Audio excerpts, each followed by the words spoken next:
Hello everyone, स्वागत है आप सभी का आपके प्यारे YouTube channel nursing with Nitin में। दोस्तों, आज हम बात करने वाले हैं बहुत ही इम्पोर्टेंट टॉपिक आरबीएसके के बारे में। राष्ट्रीय बाल स्वास्थ्य कार्यक्रम जो है ये बहुत ही इम्पोर्टेंट टॉपिक है जो कि आगामी नर्सिंग एग्ज़ाम और ख़ास तौर पर बात करें CHO community health officer exams के लिए काफ़ी इम्पोर्टेंट टॉपिक बन जाता है। और ये टॉपिक जो है आप जब एक क्रॉस करेंगे CCHN उसके अंदर भी काफ़ी इंपॉर्टेंट टॉपिक ये बनने वाला है।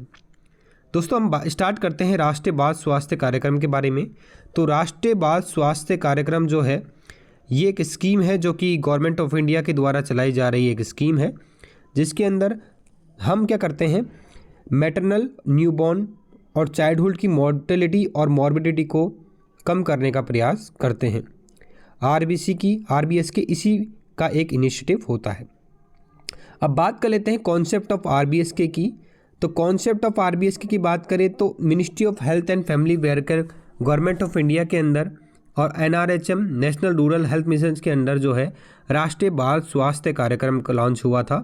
कब लॉन्च हुआ था? फरवरी 2013 को लॉन्च हुआ था। किसके अंडर में? Ministry of health and family welfare और government of India under NRHM के अंडर में।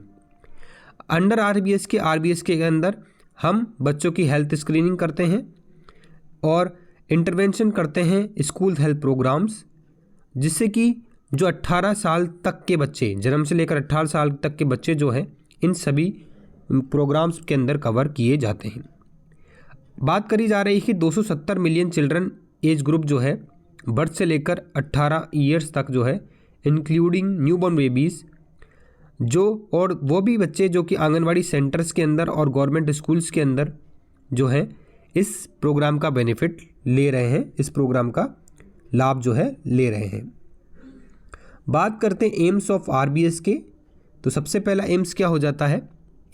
सबसे पहला एम्स ये है कि इम्प्रूव करना क्वालिटी ऑफ लाइफ बच्चों की और फोकस करना सभी प्रकार के सर्वाइवल आउटकम और सभी प्रकार के रिस्क को क्या करना, पता लगाना और उसके लिए बेहतर तरीके से काम करना।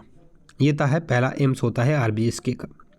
दूसरा एम्स जो होता है वो होता है, ये एक प्रकार का सिस्टमिक अप्रोच होता है प्रिवेंशन, रोकथाम करने का, जल्दी पता लगाने का और मैनेजमेंट करने का 30 प्रकार की हेल्थ कंडीशंस, ठीक है, जो कि होती है बच्चों में। और जैसे कि 4 Ds दे रखे हैं, जैसे कि डिफेक्ट इन बर्थ, जन्म के समय में बच्चों के अंदर कोई डिफेक्ट होना, डिसीज इन चिल्ड्रन, बच्चों के अंदर कोई बीमारी होना, डिफिशिएंसी कंडीशन, बच्चों के अंदर किसी चीज़ की कमी हो जाना, और डेवलपमेंटल डिले, यानी कि उम्र के साथ साथ अगर उनका शारीरिक और मानसिक तौर पर निर्माण नहीं हो रहा है तो उसका पता लगाना, और डिसेबिलिटी, किसी प्रकार का जो बच्चा है वो डिसेबल हो चुका है उसके लिए पहले से ही पता लगा लेना। और जन्म से लेकर 18 साल तक के जो बच्चे होते हैं उनके लिए खास तौर पर ये प्रोग्राम चलाया जाता है, ये इनका एम होता है। अब बात करते हैं दोस्तों बेनिफिट्स क्या क्या है child health screening and early intervention services under RBS के। तो कौन कौन से बेनिफिट देखने को मिलते हैं? तो इसके अंदर प्राइमरी तौर पर बात करी जाए तो टाइमली इंटरवेंशन होता है, जिससे कि कोई बीमारी, कोई भी ऐसी समस्या उसको रोका जा सके। और सेकंड, ये रिड्यूस करता है आउट ऑफ पॉकेट एक्सपेंडिचर को। जो भी लोग हैं, जो भी परिवार है जिनकी आर्थिक स्थिति सही नहीं है, तो उनके जो पॉकेट है एक्सपेंडिचर खर्चे हैं उसको भी ये कम करता है। साथ में दोस्तों ये एपिडेमियोलॉजिकल डाटा जो होता है 4 Ds, यानी कि 4 डेवलपमेंट डिले जो थे हमारे 4 Ds जो थे, उसके अंदर जो कंट्री के एपिडेमियोलॉजिकल डाटा है उसको प्रोवाइड कराता है। साथ में बात करें ये जो है डाटा, ऐसे डाटा जैसे कि फ्यूचर प्लानिंग और स्पेसिफिक सर्विसेज रिलेटेड डाटा का भी पता लगाता है। अब बात करते हैं टारगेट ग्रुप अंडर आरबीएस के। कौन कौन से ऐसे टारगेट ग्रुप है जो कि आरबीएसके के अंदर काम करेंगे, या फिर कौन कौन से टारगेट ग्रुप है जो कि अंडर आरबीएसके के अंदर आएंगे? तो सबसे पहले बच्चे आते हैं 0 से लेकर 6 साल तक के, जो कि ग्रामीण एरिया में होते हैं और अर्बन स्लम्स में मौजूद होते हैं। सेकंड बात की जाए तो ऐसे बच्चे जो कि फर्स्ट क्लास से लेकर 12th क्लास तक के हैं, जो कि गवर्नमेंट स्कूल्स के अंदर होते हैं, उनको सुविधाएँ दी जाती है। अब बात करते हैं कैटेगरी के अनुसार। तो आपके सामने कैटेगरी दी गई है। Babies born at public health facilities and home, ऐसे बच्चे जो पब्लिक हेल्थ फैसिलिटीज़ हॉस्पिटल्स के अंदर जन्म लेते हैं और घर में जन्म लेते हैं, जिनकी एज ग्रुप जन्म से लेकर 6 वीक तक होती है। और एस्टिमेटेड कवरेज की बात की जाए तो 2 करोड़ के लगभग एस्टिमेटेड कवरेज का रखा गया है। बात कर लेते हैं प्री स्कूल चिल्ड्रन की, जो कि रूरल एरियाज़ और अर्बन स्लम्स में रहते हैं, जो कि 6 वीक से लेकर 6 साल तक होते हैं। और एस्टिमेटेड कवरेज की बात की जाए तो 8 करोड़ बच्चों का कवरेज इसने किया है। थर्ड बात कर ली जाए children enrolled in class 1st to 12th, पहली क्लास से लेकर 12वीं क्लास तक के जो बच्चे हैं जो कि गवर्नमेंट स्कूल्स के अंदर पढ़ रहे हैं, जो कि 6 साल से लेकर 18 साल तक के होते हैं, जिनका एस्टिमेटेड कवरेज जो है 17 करोड़ रखा गया है। अब बात कर लेते हैं हेल्थ कंडीशंस की, जो कि 4Ds जो है उसके अंदर स्क्रीनिंग करने की होती है अपन को। तो RBS के अंदर कौन कौन से हेल्थ कंडीशन है जिसकी स्क्रीनिंग की जाती है, तो लगभग 30 प्रकार की ऐसी हेल्थ कंडीशन होती है जो कि RBS के अंडर में आती है, जिनका जो पता RBS के लगाती है, स्क्रीनिंग करती है, अर्ली डिटेक्शन करती है और फ्री मैनेजमेंट भी करती है। पहले आता है डिफेक्ट इन बर्थ, जैसे कि बात की जाए न्यूरल ट्यूब डिफेक्ट होना किसी में, डाउन सिंड्रोम होना, क्लेफ्ट लिफ्ट क्लेफ्ट पैलेट होना, क्लफ फुट हो जाना, डेवलपमेंटल डिस्प्लेजिया ऑफ हिप हो जाना, कंजेनाइटल कैटरेक्ट हो जाना, कंजेनाइटल डीफनेस हो जाना, कंजेनाइटल हार्ट डिसीजेस हो जाना, रेटिनोपैथी एंड प्रीमेच्योरिटी हो जाना, ये सभी प्रकार के क्या है डिफेक्ट्स होते हैं बर्थ के, जिनको RBS के अंडर में ट्रीट किया जाता है। अब बात करते हैं दोस्तों डिसीज इन चिल्ड्रन, ऐसी बीमारियां जैसे कि बात की जाए scabies, fungal infection, eczema, otitis media, rheumatic heart diseases, reactive airway diseases, dental condition, conclusive disorders, ये सभी क्या होते हैं बीमारियां होती है बच्चों के अंदर, उनको RBS के अंदर में ट्रीट किया जाता है। अब बात करें डिफिशियंसी कंडीशन, जैसे कि आपके एनीमिया हो जाना, विटामिन A की कमी जिसकी वजह से बाइटोट स्पॉट देखने को मिलता है, विटामिन D की कमी से रिकेट्स देखने को मिलता है, सीवियर एक्यूट माल न्यूट्रिशन, गॉइटर, इन सभी डिफिशियंसी कंडीशंस को पता लगाना और इसको ट्रीट करना भी RBS के अंडर में ही आता है। बात कर लेते हैं 4th number developmental delay including disabilities. दोस्तों बात करें इसके अंदर विजन इम्पेयरमेंट होता है, जैसे कि डेवलपमेंट उम्र के साथ साथ किसी चीज़ का डेवलपमेंट ना होना या फिर डिसेबिलिटीज़ हो जाना, जैसे कि बात की जाए vision impairment, hearing impairment, neuro motor impairment, motor delay, cognitive delay, speech and language delay, behaviour disorder जैसे कि बात की जाए ऑटिज्म, लर्निंग डिसऑर्डर्स, ये सभी प्रकार के क्या है डेवलपमेंटल डिले है और डिसेबिलिटीज़ है जो कि आपके RBS के अंडर में ट्रीट किया जाता है। और बात कर ली जाए तो attention deficit hypertensive disorder, congenital hypothyroidism, sickle cell anaemia और बेटा थैलेसीमिया, ये भी प्रकार के जो है डेवलपमेंटल डिले हैं और डिसेबिलिटीज़ है जो कि हमको जन्म के समय पर ही ट्रीट कर लेने चाहिए, नहीं तो आगे जाकर ये समस्या कॉज कर सकते हैं। बात कर लेते हैं लेटेस्ट अमेंडमेंट, कुछ बदलाव किए गए हैं राष्ट्रीय बाल स्वास्थ्य कार्यक्रम में, जो कि देख लेते हैं हम। 4D के अनुसार जो है 8 और भी प्रॉब्लम जो है इनको इंक्लूड किया गया है RBS के में, जैसे कि बात की जाए सब्सटेंस अब्यूज़, डिप्रेस्ड फील होना बच्चों को, मेंस्ट्रुअल साइकिल में डिले हो जाना, इरेगुलर पीरियड्स होना, पेन और बर्निंग सेंसेशन होना यूरिनेटिंग समय पर, डिस्चार्ज और फॉल स्पेलिंग और जेनिटल यूरिनरी और पेन ड्यूरिंग मेंस्ट्रुएशन, ये भी क्या है कुछ 8 ऐसी चीज़ें जोड़ी गई है जो कि RBS के अंडर में ही काम करने वाले हैं। बात कर लेते हैं extra information about case related to childhood and adolescent TB and leprosy should be report in the given by RBS की, यानी कि एक्स्ट्रा इन्फॉर्मेशन की बात की जाए तो जैसे केसेस आते हैं, जैसे कि एडोलसेंट में TB के केसेस और लेप्रोसी के केसेस जो भी आते हैं, ये भी आपके RBS के द्वारा ही जो है रिपोर्ट किए जाते हैं। अब बात कर लेते हैं दोस्तों implementation of mechanism under RBS के, किस किस चीज़ का इम्प्लीमेंटेशन किया जाता है अंडर RBS के। तो according to government of India guidelines के अनुसार जो मैकेनिज्म है जो कि यूज किए जाते हैं और टारगेट ग्रुप जो रखे गए हैं हेल्थ स्क्रीनिंग के लिए, जैसे न्यूबॉर्न के अंदर बात कर ली जाए तो फैसिलिटी बेस्ड न्यूबॉर्न स्क्रीनिंग की जाती है हेल्थ फैसिलिटीज़ के अंदर और मेन पावर को बढ़ाया जाता है।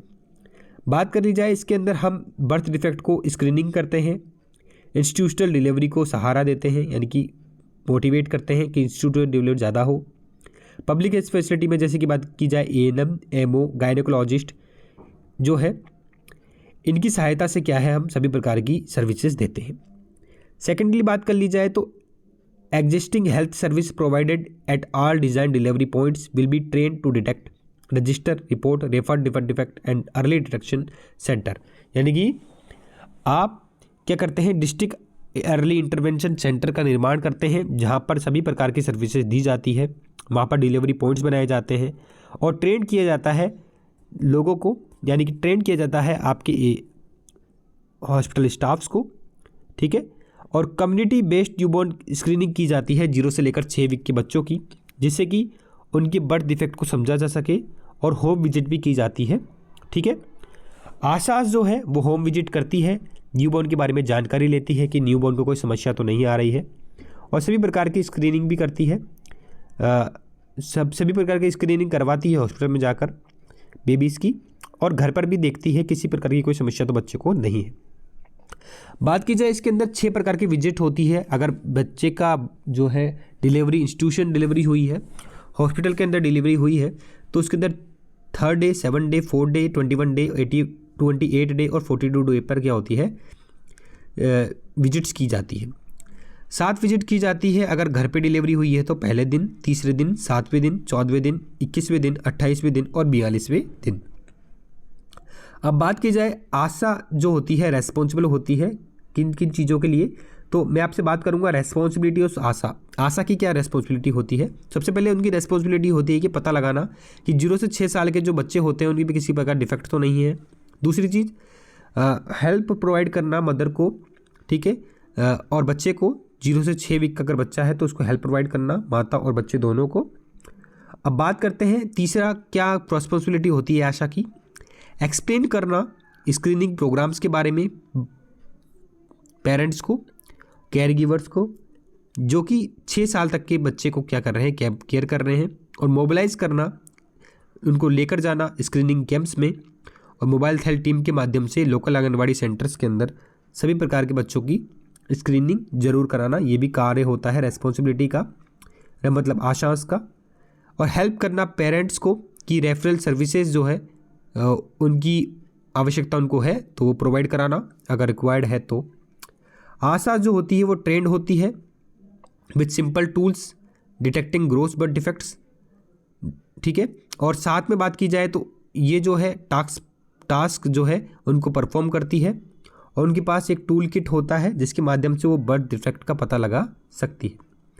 सेकेंडली बात की जाए तो चिल्ड्रन जो है 6 वीक से लेकर 6 साल तक उनके लिए क्या चीज़ है, तो चिल्ड्रन जो 6 वीक से लेकर 6 साल तक है उनका एग्जामिनेशन किया जाता है आंगनवाड़ी सेंटर्स पर, और डेडिकेटेड मोबाइल हेल्थ टीम जो है ये चेकअप्स करती है।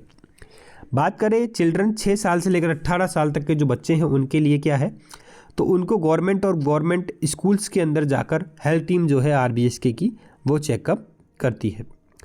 अब बात करें एटलीस्ट 3 डेडिकेटेड मोबाइल टीम्स बनाई जाती है हर ब्लॉक एरिया पर जो कि स्क्रीनिंग करती है बच्चों की जाकर।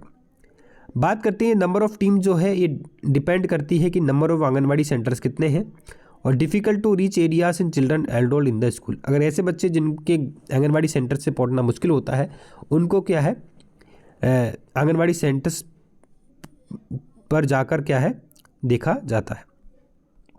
बात करते हैं the screening of children in the anganwadi centre is to conduct the least टी ट्वाइस ईयर, मतलब कि जो स्क्रीनिंग होनी चाहिए बच्चों के आंगनवाड़ी सेंटर्स पर एटलीस्ट 2 बार होनी चाहिए 1 साल के अंदर, और एटलीस्ट 1 बार होनी चाहिए स्कूल के अंदर।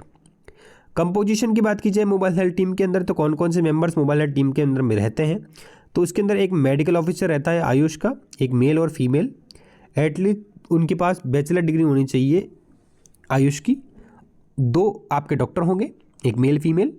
ANM और स्टाफ नर्स की बात की जाए तो एक ANM या फिर एक स्टाफ नर्स रहेगी, और फार्मासिस्ट रहने वाला है जो कि एफिशिएंसी से कंप्यूटर डाटा मैनेजमेंट में किया हुआ हो, एक होना चाहिए, यानी कि 4 टीम होनी चाहिए, 4 लोगों की टीम होनी चाहिए।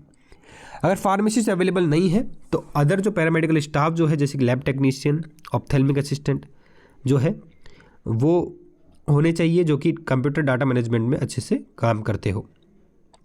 बात कर लेते हैं roles and responsibility of mobile health team.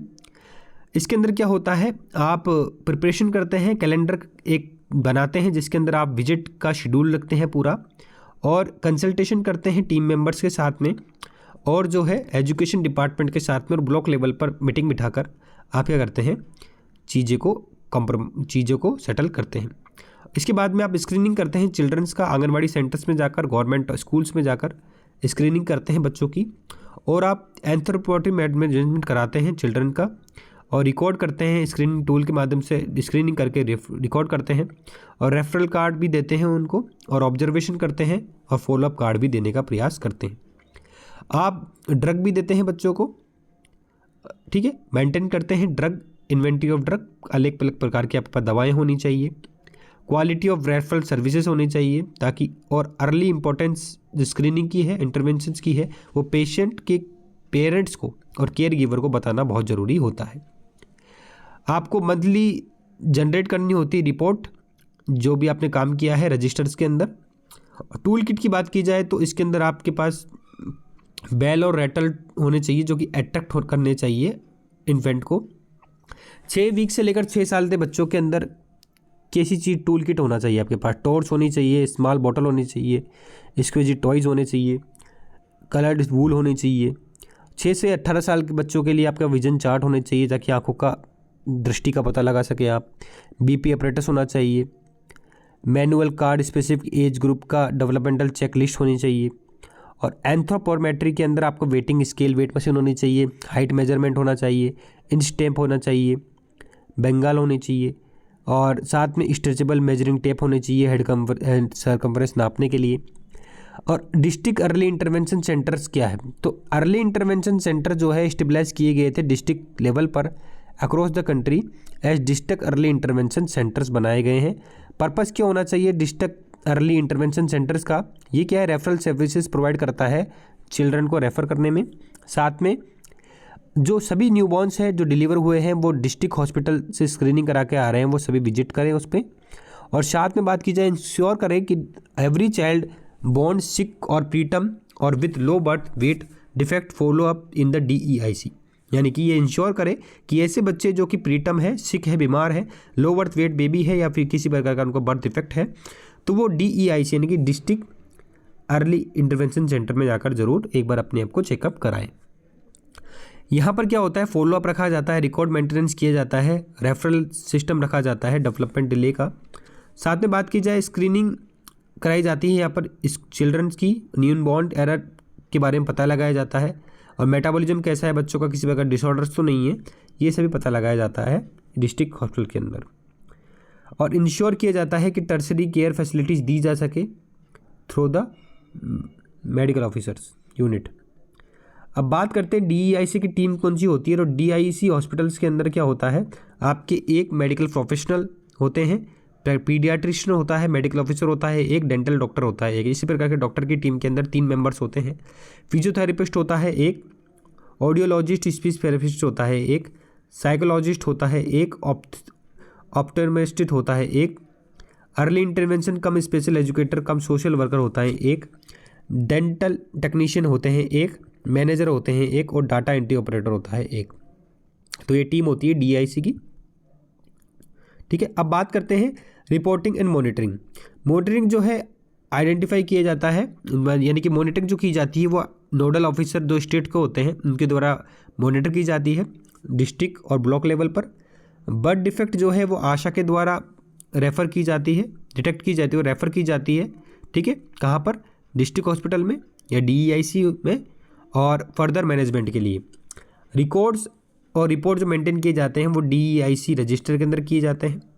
और मंथली फॉर्मेट जो है वो यूज होता है, आपके ब्लॉक हेल्थ मैनेजर जो है वो मंथली फॉर्मेट को यूज में लेते हैं और सभी प्रकार की सर्विसेज का बारे में समरी करते हैं।